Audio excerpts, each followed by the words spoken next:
Hi again, guys. I'm happy to be able to finally reveal my Shapeways puzzle that I've uploaded a couple of videos on with the unboxing and the assembly, and it's finally ready to show you.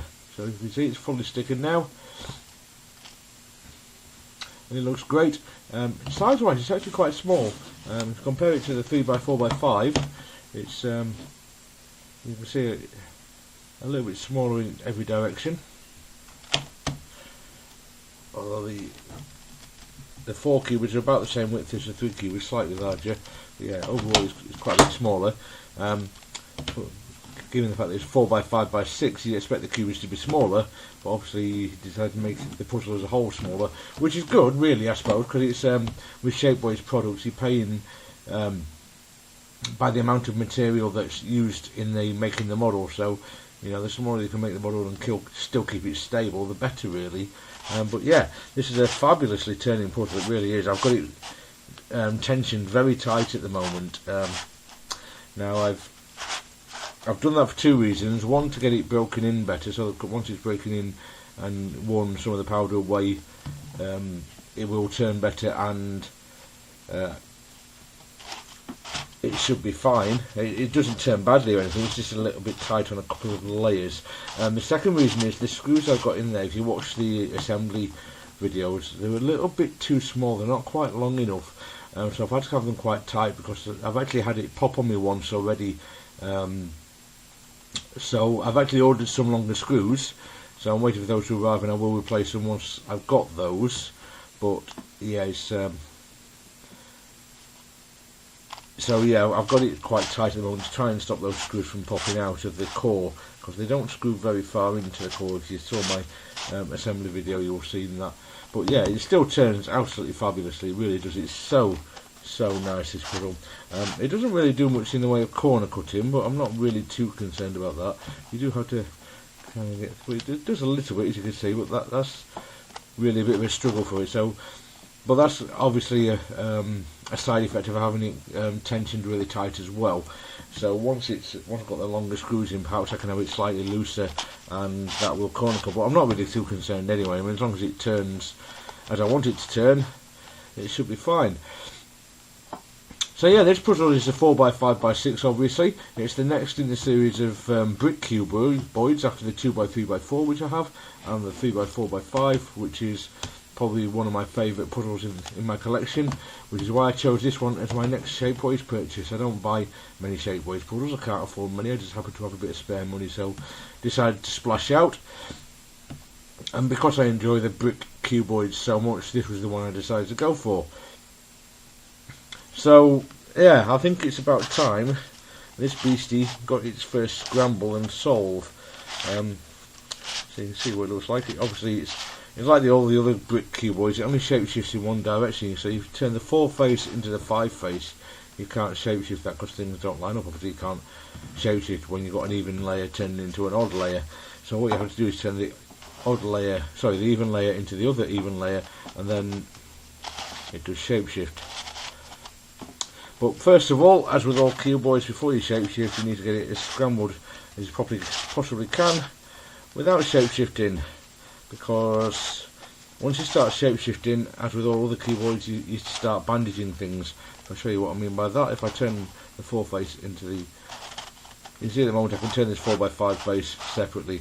As soon as I shapeshift it, I can no longer turn that top layer by itself. I can only turn those two layers together.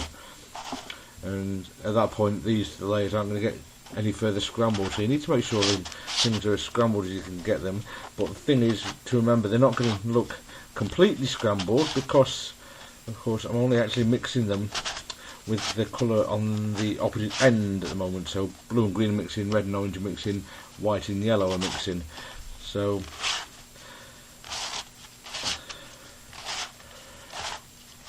I think you see it turns absolutely fine. There's no problems here whatsoever. You know, you do have to get things a bit lined up correctly, because as I said, it's a bit tight. But once they are, the smoothness of the turning is just incredibly good. It's got the usual Shapeways sound, as I'm sure you're aware. Probably watched other videos, but this is actually quite a solid, weighty puzzle for its size.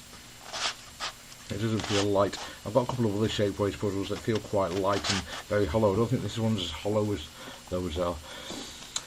So yeah, I think that's as scrambled as we're going to get in that direction. So it's time to start shape-shifting this thing and see what it looks like fully scrambled. This is going to look fabulous, isn't it? Not quite lined up there somewhere.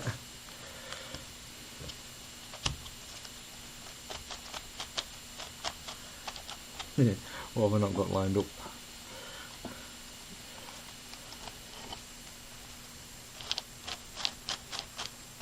There we go. Just a little bit of wiggling needed. Remember, it's still breaking in this.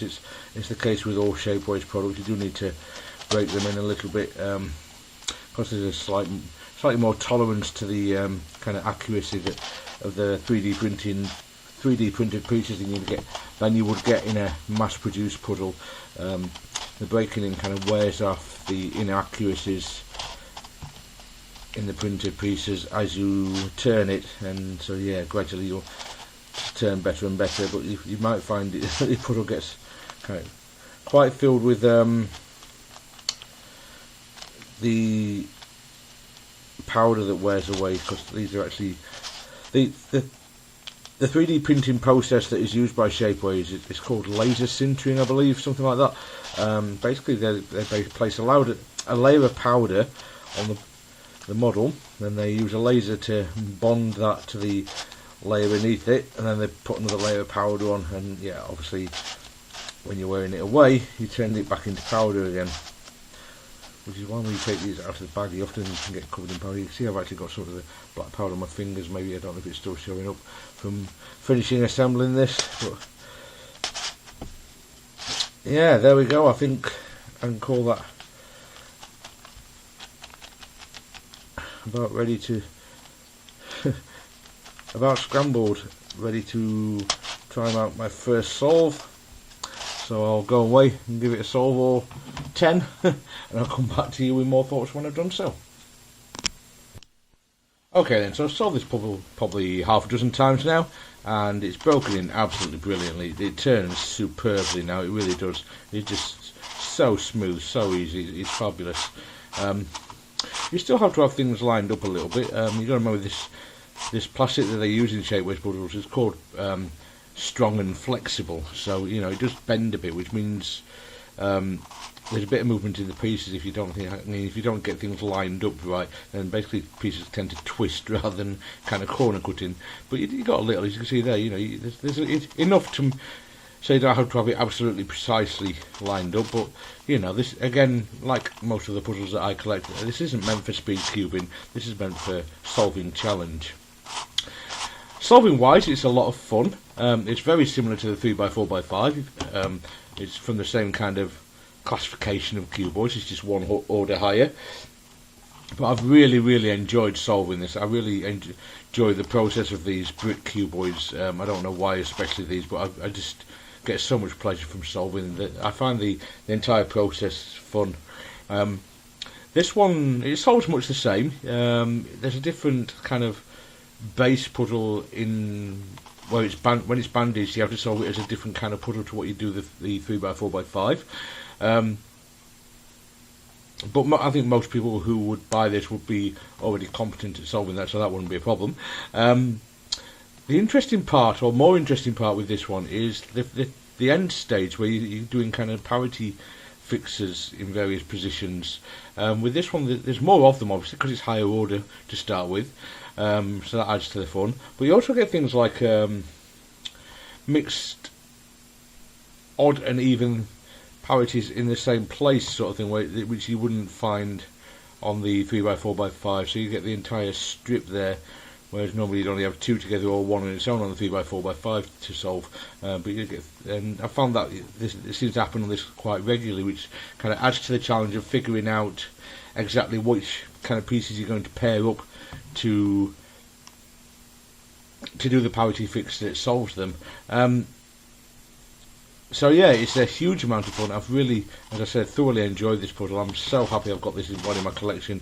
It turns brilliantly. It's a lot of fun to solve, and it looks great too. So you know, what more could you ask for? Now, obviously, it's not a cheap puzzle. It's cost me. So I think it was about 160, 170 euros. So 130 pounds, 140 pounds, something like that. So it's certainly not a cheap puzzle, so obviously you have to think long and hard about whether you can afford something like this. But if you can afford to buy something like this, then I would definitely recommend it. It really is a superb puzzle, and as I said, I'm really happy to have this one in my collection. It's definitely one that will get picked up and solved on a regular basis, because the 3x4, 4x5 always was as well. It's just, as I said several times now, this type of cuboids just really appeals to me. I just find it a lot of fun to play with them, and because this one's so smooth turning and everything as well, that it just adds to the pleasure. It just feels great to play with, and just I can't think of anything bad to say about it really. I mean, obviously the price is a bit prohibitive to a lot of people, and it was for me for a long time, but yeah, it's well worth it. I don't feel like I've paid more, overpaid for this puzzle. I think it was worth it. Obviously, I prefer it if it was mass produced and at a more affordable price, but since this is the only way to obtain one of these, I'm happy to pay the price. I'd really like the 5x6x7 of the series now, but I don't think I can stretch to the price to that one. It's probably, I can't remember the exact price, but I think it's around about 300 euros, something like that, so about over $400, so it's very expensive, and I don't think I can stretch to that budget for one puzzle. I'll see at some point in the future if I can save up some money. Maybe I will get one, but yeah, for now, for the time being, it's probably beyond my budget, which is a shame. But hopefully someday the 3D printing process will become cheaper and put them more within the range of ordinary people, so to speak. Alright then guys, that's it for this video. Thanks very much for watching. And I will see you next time. Take care now. Bye.